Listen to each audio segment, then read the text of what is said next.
My name is Linda, Linda Marsa, Marsa.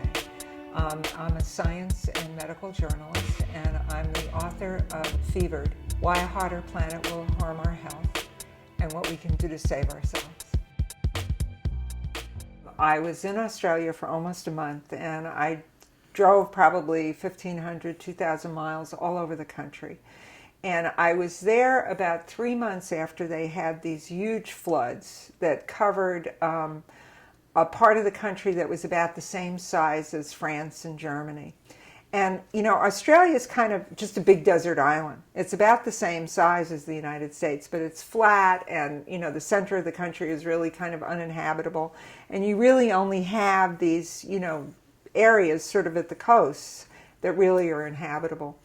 But what's happening now is that because of where it's situated it's in the midst of 3 different oceans, so that it's subject to sort of the whims of the 3 different oceans. Plus, it doesn't have really any high mountain ranges or different topography to sort of break the weather. So the upshot is that as the weather becomes more severe, they're becoming more whipsawed by severe weather.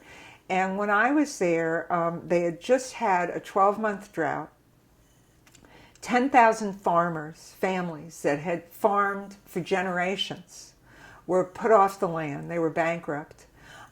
They were having suicides in the farm areas at the rate of 2 or 3 a week. You know, kids were on watch, you know, for looking for signs their parents were underwater in despair. These teenage kids, you know, were seeing no future, were swallowing poison. I mean, it was really just very horrific. So you had the 12 months of drought, and then you suddenly had these torrential rains, so that the surface had been burned away, so that you didn't have any kind of vegetation that was anchoring it, so you had terrible mudslides. You had hundreds of thousands of heads of cattle that, you know, died and were drowned. Brisbane, which is a city of 2 million people, was completely inundated by flood. And I was there 3 months afterwards when people were still trying to rebuild. You know, but one of the things that I found, you know, aside from, you know, more dengue fever, you know, more of this, you know, dislocation and the depression from the dislocation and things like that, is that because they have one disaster after another, you have kind of disaster fatigue.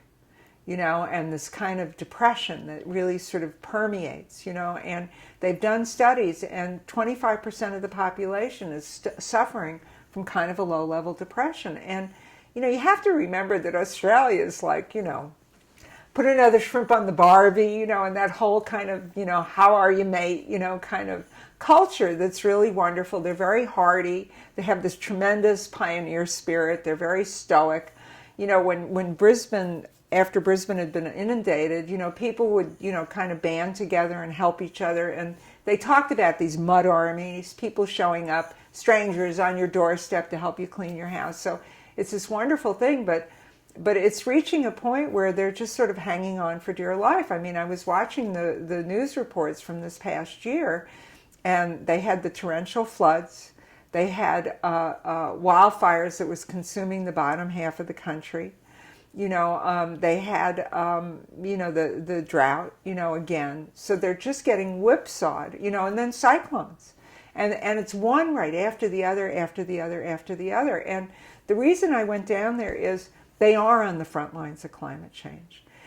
And, you know, it's easy to sort of dismiss the whole notion of climate change. Well, it's happening in a developed country, and, you know, they don't have the infrastructure, and on and on and on. But here you have a highly developed, advanced democracy, industrialized. They have universal medical care.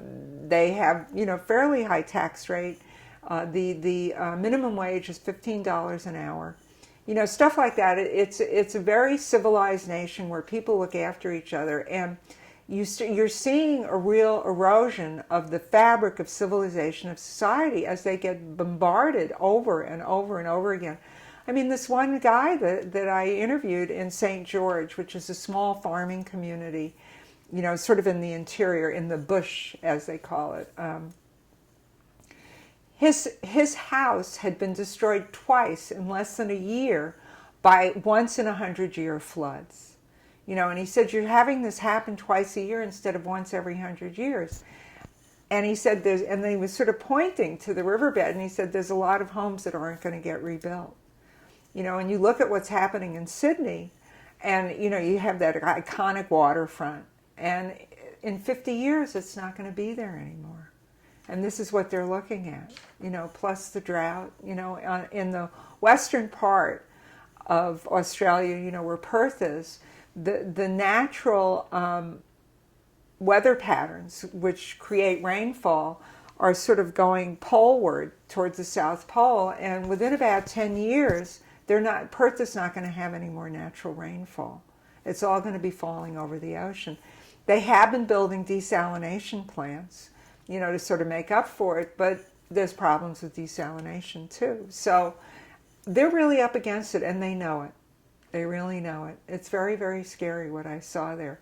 And they are on the front lines, and what they're seeing in Australia is the kind of stuff we're going to be seeing here in 10 or 20 years.